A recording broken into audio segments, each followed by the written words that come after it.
I'm looking enviously at Stephen and Liz over there. They've got a treat coming up for them now. Yeah, how's this for a breakfast platter?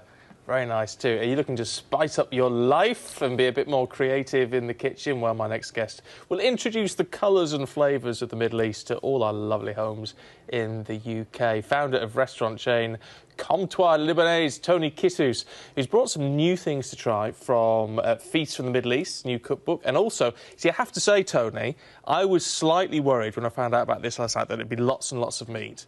And so I've drafted Liz in to have a sample. But actually, this is all vegetarian, isn't it? You know, it happens to be I just put in some things together I wanted to try, and it is vegetarian. I didn't know you're vegetarian.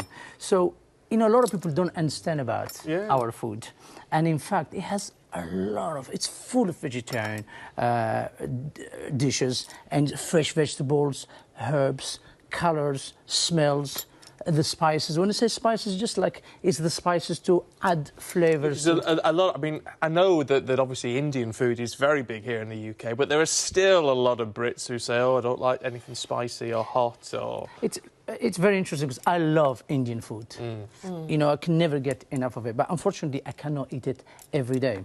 Lebanese food and Middle Eastern food is actually the kind of food that you'll be able to eat every day without feeling you're actually eating ethnic. And in fact, this is what I'd love to do, is to make Lebanese food become popular, eaten at home, not just in restaurant. I want to make Lebanese food become as popular as Italian food. OK, Liz, what grabs your fancy from here? Do you fancy diving in? Oh, can you stop me? Can I? Yeah. I've been looking at this. So I'm going to have a little bit of this flatbread. Yes, of course. Which one shall I have a small plate here. Thank you. Which one would you like to? Would you like to try? I'll try this because I know that I can make this. But it's so hummus. fantastic. Some chickpeas. hummus, yeah. Right. And I'm looking. What's this? What's that This one? is. This is halloumi. Oh yeah.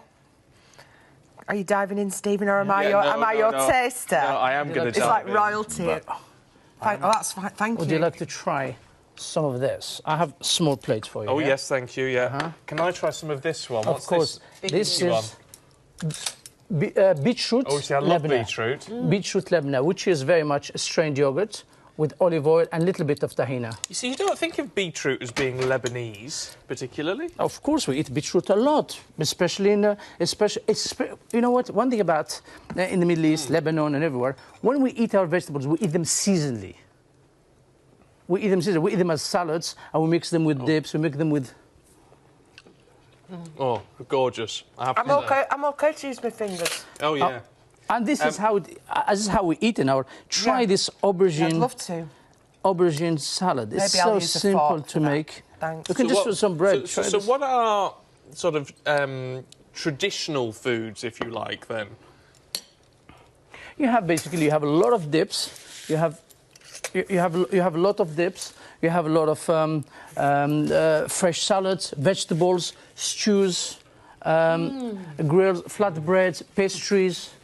So we have a lot of things. There's a lot of healthy salads that you can. Oh, that's got a bite to it. That has a bite. With the pesto. You know, it's fantastic. it's actually fresh pistachios, tiny bit of garlic, little bit of chili, and pomegranate molasses. It's really lovely. Yeah. I mean, you've actually got quite a number of restaurants now, haven't you? Yes, we have 30 restaurants now. 30? 30 restaurants, wow, that's a lot.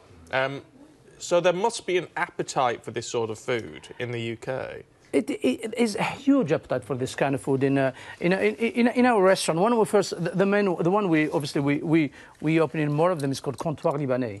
In Comptoir Libanais, it's basically very much a restaurant. I always wanted to have a restaurant that opened for everybody, from a student to a nurse to an architect. Everybody feels very comfortable. They can afford it.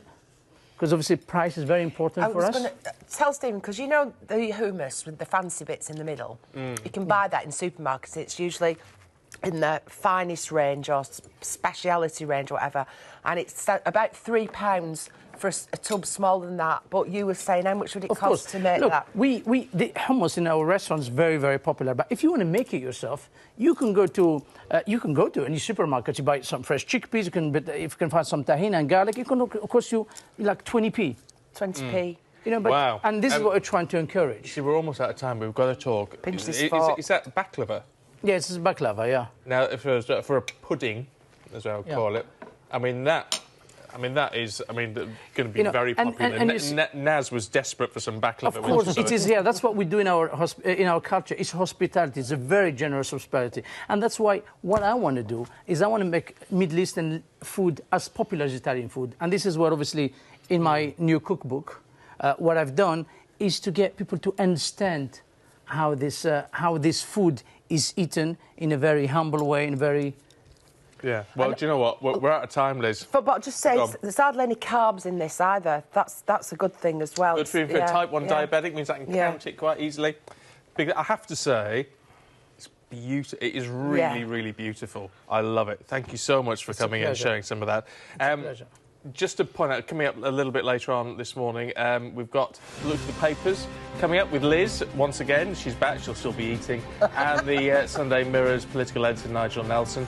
9:15, you can find out why just 9% of UK start-up funding goes to women and what we can do to address that. And do you have a boomerang child? We're talking about the children that leave home early, but then come back. That's our talking point at 9:30. So do get